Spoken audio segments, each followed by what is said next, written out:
পর এক আইটেম এসেই যাচ্ছে, কন্টিনিউ এসেই যাচ্ছে। মানে এখানে যে কত রকম আইটেম আছে আমি গুনে বলতে পারবো না, তবে নাম বলছি কি আইটেম আছে।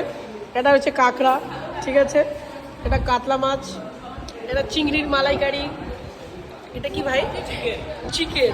ওকে, এটা চিকেন, এটা আলু পটলের পোস্ত, এটা ডাল রয়েছে, স্যালাড, চাটনি। অলরেডি আমি খেয়ে নিয়েছি, 50% খেয়ে নিয়েছি। মানে সবাই তো খাওয়া শুরু করে দিয়েছে। কেমন? আচ্ছা আচ্ছা আচ্ছা, তার মানে ভালোই হয়েছে। কেমন লাগছে তোমাদের? হেভি। তুই ভাই কি হলো? কান্না পেয়ে গেছে তোর? কেন, কি ব্যাপার? ও বাড়ির কথা মনে পড়ে যাচ্ছে। ঠিক আছে ঠিক আছে, গার্লফ্রেন্ডকে অন্যদিন নিয়ে আসবি, আজকে খা। ওর ওর গার্লফ্রেন্ডের কথা মনে পড়ে যাচ্ছে। সত্যি খাবার কোয়ালিটি কিন্তু সেরা, খুব সুন্দর।